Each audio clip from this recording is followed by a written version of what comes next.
And, again, it's team violations, and as I've done in the past, I've spoke to both players, and obviously those conversations are private.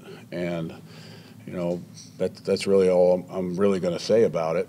The next thing is what I'm excited about is obviously going up to Minnesota. We really feel that, we'll have everyone back practicing except for really Ely, Smoot, and Norwell. But we expect everyone, with the way they're progressing, to be able to participate. So I think that's a good thing. That's a credit to the players, obviously taking care of their bodies, doing a good job. Obviously, camp is always tough. It's physical, but they've done a good job. Our trainers, our weight coaches, our nutritionists. It's good to to be as healthy as we can be. And the goal is always to be able to take the full roster into that last game. If you've done that, you've been pretty successful. And that's one of the goals I know that I've had, for myself, of trying to get the team there, even though you can't control some of those things. Why Dante and not Yannick? Was Dante the aggressor in the fight? Again, I'm not going to comment on that. And I'm okay. I mean, I know that everyone has to ask it, but again, those decisions are internal, and it's team violations, and those are private. Going forward, though, is there a concern that Dante and Jan will have trouble coexisting in the room? I don't expect that with any of our players. How do you think that this will help Dante? I mean, it's another issue for him. Do you think this is another wake-up call to maybe be a little bit better pro? I think when he comes back Monday, it's a good question. That you might ask him. I can't answer that for him. Are they totally out of the building, or is there anything you can give them to work on in that time? Or are they basically totally separated from the team during the suspension? Well, we're in Minnesota. They won't be with us there. I mean, so that's the best way to answer that. Do you send them videos of practice or anything, or are they totally separated from everything? Again, how we handle those things is internal. We're not going to, discuss what we do on each and every player. But it's safe to say this isn't a vacation for them. Again, I'm not, it is fine to say that. I'm just telling you, they're not with us, and they'll be back on Monday. Does it signal, a problem in the locker room when you get two guys same position group, or is this something just part of the normal things that go on with camp all the time, and it just happened to be, I don't want to say it's. I mean, it's in my experience. I mean, I've seen a lot. So, things happen, and they'll take care of it. That's a better question for the players. With Dante gone and Smoot not practicing during practices, how do you feel about your defensive end depth heading into this game? I feel good. I mean, we had 16 defensive linemen on the roster, and like you've mentioned, we're down 2, so we still have 14. So, I mean, we have ample enough bodies and people that can play. Hey, Doug, planning for a practice against another team, obviously you wait for the preseason schedule to come out. Do you call every team, or are there certain teams that you match up against better or want to get a look from, and how do you start the process of planning? There's certain teams that that I think that can help us as a football team, that can get us better, whether it's schematically, whether it's talent. I think there's a lot of things that go into it. I appreciate Coach Zimmer being open to it. I think it's an opportunity for us to go against, in my opinion, probably one of the most talented teams in the league, if not the most talented team. I think they're a complete football team. I think they have great discipline, and they have a lot of talent. So I think it's going to be a good couple days for us, and a good test. And more importantly, it's a good way to get evaluations on players that are trying to make the roster. How valuable is Jack's athleticism at the middle linebacker position? I think when you say athleticism, it's really at any position. It's going to add value to it. I think that position is starting to change, meaning over the course of the last couple of years, meaning that when you look at most of these teams now, I can remember when I first came in the league coaching. You'd have, middle linebackers that were like 260 pounds, that are out there. But now with being asked of them, with the game progressing the way it is, with, in other words, open field, open up formations, matchups being such a big thing, I think that all the linebackers need, that type of athleticism to be successful. And I think that's why, he's a great player for us. What do you lean on leaders in the locker room to do to solve this issue with Dante and Unique? Do you lean on those guys to kind of police it and get it? No, I don't really, that's a better question for the players, who the leaders are and what they do. I'm just trying to figure out who's on the 53. I mean, that's what I'm trying to do now. So, I just try to guide the team and tell them, what the boundaries are, what we need to do, and how we can get better. In your view, why did Jalen's actions warrant a suspension? Again, I think that I'm not going to go through my thought process or what goes into it.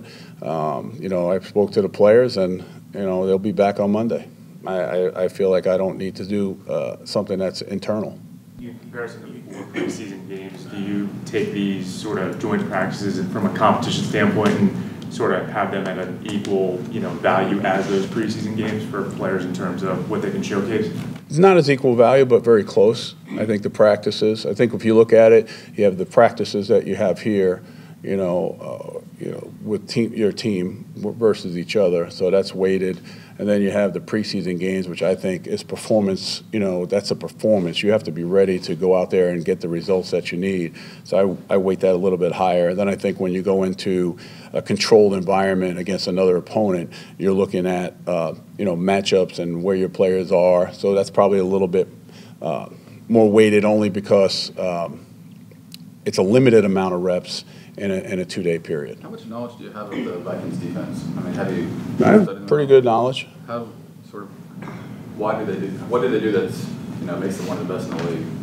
I think it can match up well. I think they have outstanding players at each position. I think when you're the #1 defense in the NFL, and obviously we came in second, I feel the same way about our defense. We have a lot of talented players at each position.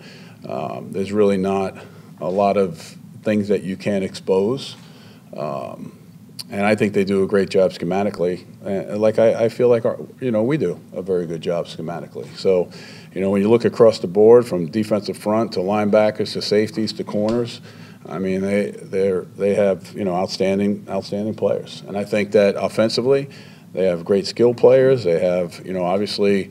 The offensive line has gone through a lot of adversity, and I think we all know that. And then obviously they got Kirk Cousins playing quarterback, and you saw what he did the other night. I mean, I thought they looked as good as a team could look coming out of for the first preseason game. The perception would be that Tony Sperano Jr., this would have been a pretty cool thing to go up there and be on the same field with Dad in front of family. Have you talked to him about going back there, and how's he handling this situation? Well, we've been talking about it, quite a bit. Obviously, when it first happened, and it's just a very, very difficult situation. So I've been talking to him about everything and I'm just trying to be the best person I can be for him, like the rest of the guys on the staff. I think it'll be a very emotional time. I think it'll be a time where,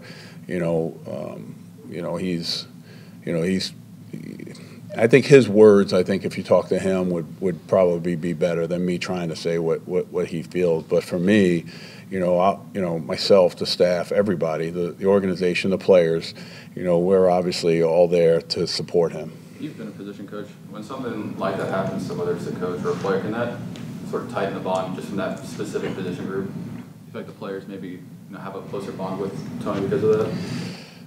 I mean, logically, you would think so, but again, that's a better question for them. I really can't answer that for him. I have, the utmost respect. Obviously, I was, the line coaches in this league are very close. So obviously, I've known Tony, and I've known him, Tony Sr. I'm talking about. I've known him from when he was at, Boston University, and I was at Northeastern, and I've always admired the job that he did, and I've always thought he did an outstanding job with the lines he coached, and we had a relationship. I would call it that, just a relationship. So I have the utmost respect for him, and knowing, if they, which I'm sure those players cared about him as much as a lot of players that I know that play for him, I think that's probably accurate. Did you give him the option of not going, or do you think this could be some maybe cathartic? We talked about it, you know, hey, what do you feel is best for you? You know, we're going to support you either way. You know, he's you know, it's, you know, he's going through a tough time. I mean, it's a tough time. It's not just him individually, you know, his family, his you know, his mom, and there's a lot going on. So, you know, like I said, I've had conversations with him. I want to make sure I'm there to support him. We'll do whatever we have to do to make sure that, you know, his family, we're doing the right thing for his family. That's how I look at it. I never want to look back, you know, on anything. And I try to tell this to players, I try to tell it to coaches, you don't want to look back after things occur and have any type of regrets. I think living life like that and anything that you do is very difficult. So, you know, I just want to make sure everything's covered, and, you know, whatever support he needs from me, I'm there for him. What kind of progress is Austin Safarian-Jenkins making for you? Good. I think, you know, it's you know, he had a heck of an OTAs and the mini camp. You know, he's come in, he's worked extremely hard. He's been available, so he's out there every day, you know, working hard, and we're expecting, you know, good things from him. And I think, you know, as much as maybe you've seen, I still think there's room for improvement, and he'll just continue to get better. I see him working at that. I think he works extremely hard on really knowing everything that's going on, not just what his position is. You know, and you appreciate that from players. And, you know, spending extra time doing the extra things. You know, I see all that. You know, taking care of his body. He's in the weight room. You know, really working hard, really building it up, you know, for the season. So I'm extremely happy, you know, with his progress. What kind of look does that secondary give your young receivers that maybe they didn't get out of this guy, these two here, Jalen and AJ? Well, I think we have a good set, obviously. You know, I think they do. I just think it's different. You know, you're going against a different person. It's not every day that you've seen someone. So I think it'll be very challenging, you know, for them. I think it'll be a good matchup, and it'll give us a good indication of, you know, what we need to do, what we need to work on. You know, we may feel comfortable about something, you know, technique-wise, and, you know, they might wind up getting stopped, and we've got to figure out how to get them better. Or, you know, some of these guys may do better than we think and say, well, shoot, we got to take a closer look at them. You know, so that's kind of what we go into those two practices thinking. So, you know, a lot of times in this practice, we'll be mixing and matching things too. You know, not necessarily the first group. You know, we'll put people out in different things in the practices, you know, to make sure that we get all the reps and see the things that we need.